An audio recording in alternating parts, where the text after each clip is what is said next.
Hi guys, welcome back to study spoken English में आपका स्वागत है। मैं हूं राकेश भगत और आप पढ़ेंगे पास्ट कंटिन्यूअस टेंस। गाइस, हम अपने दैनिक जीवन में ऐसे बहुत सारे वाक्य बोलते हैं जिससे ये पता चलता है कि कोई भी कार्य भूतकाल में हो रहा था। जैसे मैं बोलूं कि मैं पढ़ रहा था, कमला खाना बना रही थी, राधा नाच रही थी, वे लोग पढ़ रहे थे, और राजू है ना, राजू वो बाइक चला रहा था, अंशु है वो छोटे छोटे बच्चों को पढ़ा रही थी। अ, तो इस तरह से वाक्यों को जब हम बोलते हैं तो इससे पता चलता है कि कोई कार्य भूतकाल में हो रहा था। तो जब कोई कार्य भूतकाल में हो रहा था ऐसा बोध होता है तो हम पास्ट कंटिन्यूअस टेंस का प्रयोग करते हैं। अब ऐसे वाक्यों के अंत में रहा था, रही थी, रहे थे आते हैं। तो हम यहाँ वाक्य के अंत में, वाक्य के अंत में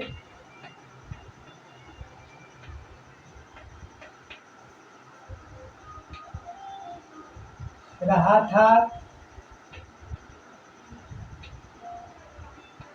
रही थी, रहे थे, इस तरह का आता है और इसकी बनावट होती है subject plus was were plus verb one और उसमें आईएनजी प्लस ऑब्जेक्ट। अब आपने देखा कि subject plus was were plus verb one plus ING plus object, और इसको, इस स्ट्रक्चर को हम बोलते हैं पास्ट कंटिन्यूअस टेंस। तो अब हम थोड़ा सा प्रैक्टिस करके देख लेते हैं। राधा पत्र लिख रही थी, राधा पत्र लिख रही थी, तो इसका ट्रांसलेशन क्या होगा? राधा के लिए तो हम राधा ही लिखेंगे, इसमें तो कोई परिवर्तन नहीं होता।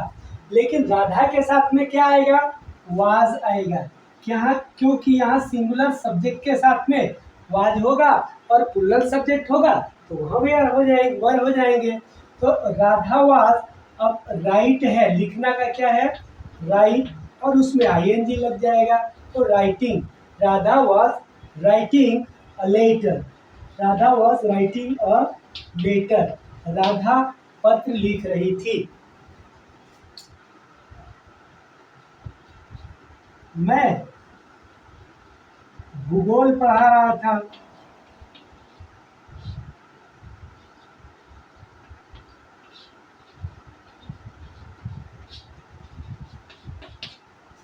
मैं भूगोल पढ़ा रहा था। तो मैं के लिए क्या होता है? आई, और वाई के साथ में क्या लगेगा? वाज, और पढ़ाने का क्या होता है? टीच, और टीच में लग जाएगा आईएनजी तो हो जाएगा टीचिंग। तो आई वॉज टीचिंग, और क्या मैं पढ़ा रहा था? भूगोल, तो भूगोल का होता है जियोग्राफी। तो इस तरह से हमारा वाक्य तैयार हो गया। आई वॉज टीचिंग जियोग्राफी, मैं भूगोल पढ़ा रहा था। तो मुझे ऐसा उम्मीद हो रहा है कि आप समझ गए होंगे कि ये पास्ट कंटिन्यूअस टेंस है। इससे ये बोध होता है कि कोई कार्य भूतकाल में हो रहा था, और इसकी बनावट होती है subject plus was were plus verb one plus ING plus object. जैसे राधा पत्र लिख रही थी, Radha was writing a letter, मैं भूगोल पढ़ा रहा था, आई वाज टीचिंग जियोग्राफी। तो इस तरह से हमारे वाक्य और भी बनेंगे। अगर मैं यूं कहूं कि mummy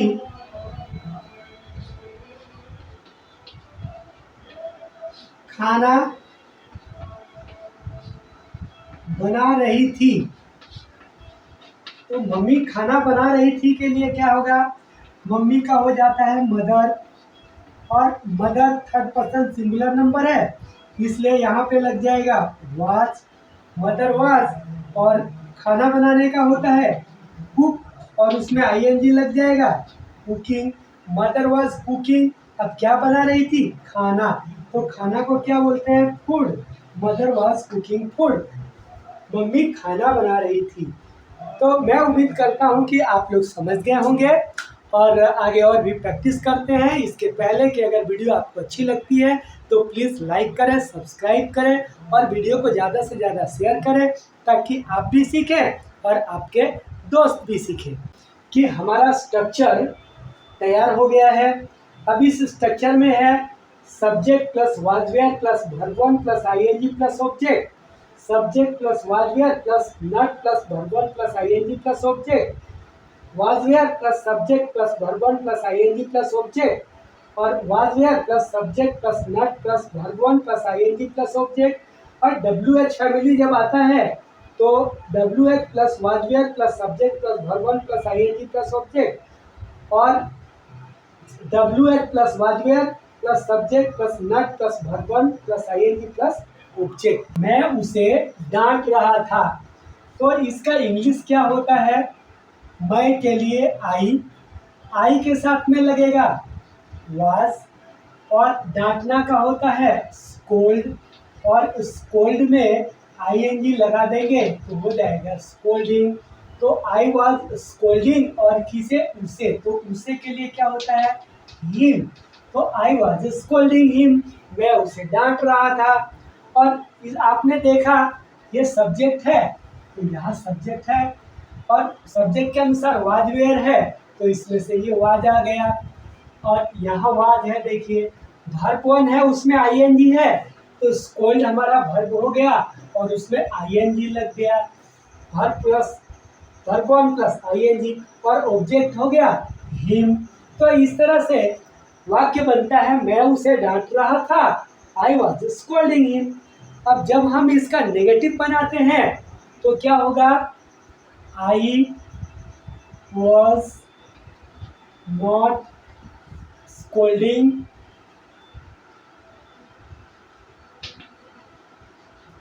him, I was not scolding him. तो आपने देखा ये सब्जेक्ट है तो यहाँ सब्जेक्ट है, यहाँ वाज है तो आई के साथ यहाँ वाज है, और वाज वेयर के बाद नॉट है तो देखिए यहाँ पे नॉट आया हुआ है, और ये वर्ब में आईएनजी लग गया है, वर्ब वन प्लस आईएनजी, तो स्कोल्ड में आईएनजी लग गया है स्कोल्डिंग, और ऑब्जेक्ट है तो ये हिम ऑब्जेक्ट है। तो इस तरह से आपने देखा कि ठीक जैसे जैसे हमारा स्ट्रक्चर है उसके अनुसार हमने वर्डों को सजा दिया तो हमारा वाक्य बन गया। I was not scolding him, मैं उसे नहीं डांट रहा था। अब इंट्रोगेटिव में आते हैं, वो was were plus subject plus verb one plus ING plus object. तो यहाँ क्या होता है? पहले वाज वेयर आ जाता है, वाज वेयर में से यहाँ वाज है तो पहले वाज आ गया। अब उसके बाद से क्या है?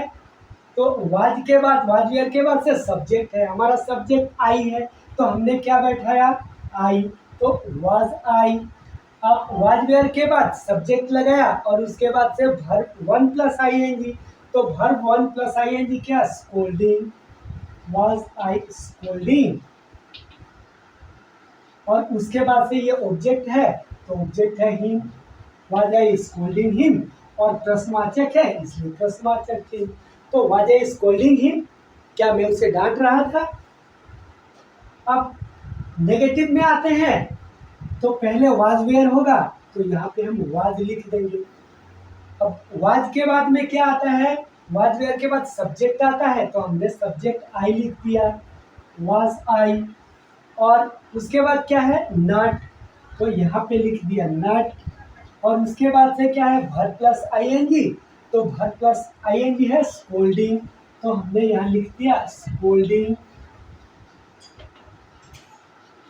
और अंत में है ऑब्जेक्ट तो हमने यहाँ लिख दिया हिम, क्योंकि हिम हमारा ऑब्जेक्ट है और ये प्रश्न है इसलिए प्रश्नवाचक हिम।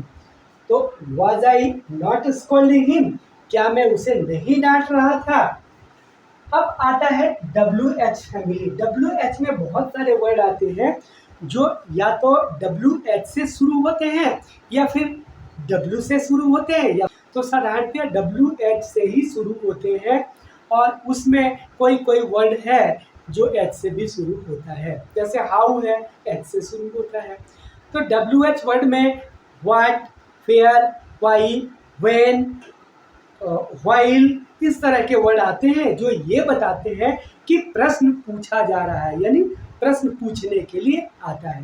तो हम जो यहाँ पर बनाए हैं, तो इस तरह के क्वेश्चन जब होता है तो इसका आंसर यस नो में हो जाता है। जैसे was I scolding him, yes I was scolding him, हाँ मैं उसे डांट रहा था। यहाँ है कि was I not scolding him, क्या मैं उसे नहीं डांट रहा था, तो इसका तो आंसर हो जाता है यस आई वाज, हाँ मैं डांट रहा था, नो आई वाजंट, नहीं मैं नहीं डांट रहा था। लेकिन जब WH की बात आती है तो यहाँ पे क्या होता है कि हमें डिस्क्रिप्टिव टाइप का आंसर देना पड़ता है, यानी वर्णनात्मक आंसर होता है, यानी हमें वो लंबा वर्णन करना पड़ता है। जैसे हमने कहा यहाँ WH में वाई लगा देते हैं, तो हमने वाई का यूज़ किया, और वाई का मतलब होता है क्यों। अब इसके बाद में इंट्रोगेटिव ही होता है, इसमें कोई चेंज नहीं होता है, तो ये इंट्रोगेटिव है, इसलिए पूरा का पूरा हम लिख देते हैं। और why was I scolding him, why was I scolding him, मैं क्यों उसे डांट रहा था। अब है नेगेटिव में why was I not scolding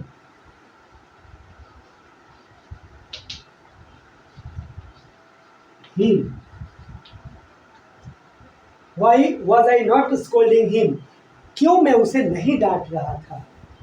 तो अगर ये कहा जाए कि why was I not scolding him, क्यों मैं उसे नहीं डांट रहा था, तो इसका कारण बताना पड़ता है। और देखते हैं कि ट्रांसलेशन कैसे बनाना है। तो वह परीक्षा दे रहा था, वह क्या कर रहा था, परीक्षा दे रहा था, तो क्या हो जाएगा, ही के साथ में लगेगा was, he was taking, he was taking examination, तो हम यहाँ पे एग्जाम लिख देते हैं, he was taking एग्जाम, वह परीक्षा दे रहा था। अब समस्या यह आएगी कि आप कहेंगे कि सर आप टेकिंग लिखे हैं, और टेक का मतलब तो लेना होता है, तो यहाँ तो परीक्षा लेना नहीं हो रहा है, परीक्षा देना हो रहा है, क्योंकि वह परीक्षा दे रहा है, और आप वो लिख रहे हैं कि वह परीक्षा ले रहा है। तो परीक्षा ले रहा है इसलिए होता है कि परीक्षा में हम जाते हैं तो हमें क्या किया जाता है कि क्वेश्चन पेपर दिया जाता है, और वह जो क्वेश्चन पेपर हम लेते हैं इसलिए हम उसे टेकिंग कहते हैं, इसे गिविंग नहीं कहते हैं, टेकिंग कहते हैं। और जो एग्जामिनर होता है वो हमें क्वेश्चन पेपर देता है, इसलिए ही वॉज गिविंग एग्जाम होता है। तो यहाँ पे क्या होगा, आई वॉज टेकिंग एग्जाम, यहाँ पे पढ़ेंगे ही वॉज टेकिंग एग्जाम, वह परीक्षा दे रहा था। अगर मैं बोलूँ कि मैं परीक्षा दे रहा था तो आई वॉज टेकिंग एग्जाम। अब यहाँ पे वह पत्थर फेंक रही थी, तो वह के लिए क्या हो जाएगा, सी के साथ में लगता है वाज, सी वाज। अब पत्थर फेंकना का क्या होता है, थ्रो, और थ्रो में आईएनजी लग जाएगा, थ्रोइंग, और पत्थर को क्या बोलते हैं, स्टोन। तो ही वाज थ्रोइंग स्टोन, वह पत्थर फेंक रही थी। सूर्य डूब रहा था, तो सूर्य चूंकि अकेले है इसलिए हम यूनिवर्स में जो कुछ भी अकेला है इसके पहले द का प्रयोग करते हैं, तो द सन, तो द सन, और डूबना का क्या होता है, सेट, तो सेट से क्या हो जाएगा, सेटिंग। तो sun was sorry, the sun was, और सेट से हो जाएगा setting, the sun was setting, सूर्य डूब रहा था। तारे चमक रहे थे। तारे के लिए क्या होता है? स्टार्स। बहुत सारे हैं इसलिए एस हो गया। तो स्टार्स, अब तारे बहुत हैं तो यहाँ पे लगेगा वेयर, स्टार्स वेयर। और चमकना का क्या होता है? हमने पढ़ा है ट्विंकल ट्विंकल लिटिल स्टार, तो यहाँ ट्विंकल होगा और ट्विंकल से हो जाएगा ट्विंकलिंग। स्टार्स वेयर ट्विंकलिंग, तारे चमक रहे थे। वे पेड़ काट रहे थे, तो वे क्या क्या हो जाएगा? दे। और दे क्या है? बहुवचन है। वे, तो वे के साथ क्या हो जाएगा यहाँ? वेयर। दे वेयर कर क्या रहे थे? काट रहे थे। तो काट क्या होता है? कटिंग। दे वेयर कटिंग, क्या काट रहे थे? ट्री। तो इसलिए यहाँ पे दे वेयर कटिंग ट्री, वे पेड़ काट रहे थे। वह गाड़ी चला रही थी, तो वह गाड़ी चार चक्का होगा। वह गाड़ी चला रही थी। सी वॉज ड्राइविंग।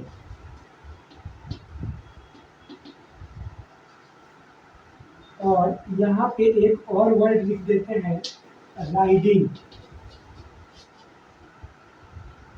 और गाड़ी के लिए हम यहाँ पे अगर कार लिखते हैं तो कार के लिए ड्राइविंग होगा, और अगर बाइक लिखते हैं तो बाइक के लिए राइडिंग होगा। तो आप लोगों को ध्यान देना है कि अगर कार है तो ड्राइविंग सही है, अगर कार नहीं है, बाइक है, तो वहाँ राइडिंग सही है। तो सी वॉज ड्राइविंग कार।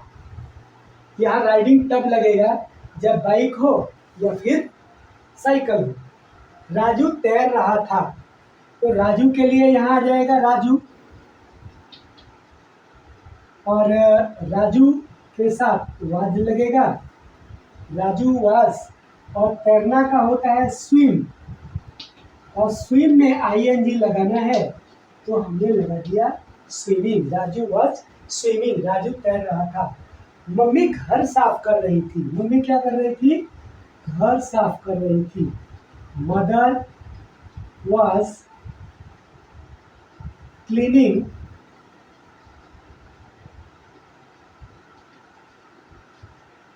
होम। तुम उसे समझा रहे थे, तो तुम के लिए क्या होगा? यू। और यू के साथ में वेयर लगेगा, यू वेयर। और समझाने का क्या होता है? एक्सपोंड, EXPOUND, और उसमें ING लग जाएगा, एक्सपॉन्डिंग। You were expanding. और किसे समझा रहे थे?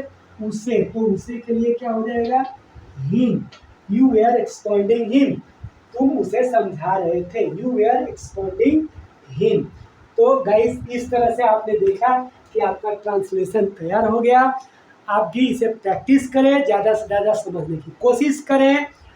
और वीडियो अच्छी लगती हो तो आप इसे लाइक करें, सब्सक्राइब करें, अपने दोस्तों में शेयर करें। मैं अगले वीडियो में फिर आऊँगा पार्ट 1 के बाद पार्ट 2 लेकर। और उस पार्ट 2 में आपका क्या पढ़ेंगे? आप पढ़ेंगे कंडीशनल सेंटेंस, ऐसे सेंटेंस जिसमें कंडीशन होगा। क्योंकि इस तरह के वाक्य जो हम लोगों ने सीखा, तो यह आता है जनरल बच्चों के लिए जो क्लास 3 या 4 से लेकर के क्लास 10 तक पढ़ते हैं। और जब उसके आगे बढ़ते हैं तो इसमें कंडीशनल वाक्य आ जाते हैं। या फिर जब आप कंपटीशन की तैयारियां करते हैं तो उसमें भी जो क्वेश्चन आते हैं वह भी कंडीशनल से ही आते हैं। क्योंकि नॉर्मल तो ये लगभग ज़्यादा से ज़्यादा कंपटीटर जानते हैं। खैर, हम फिर मिलेंगे अगली वीडियो में। आपने इस बोरिंग वीडियो को देखा, इसके लिए आपको बहुत बहुत धन्यवाद।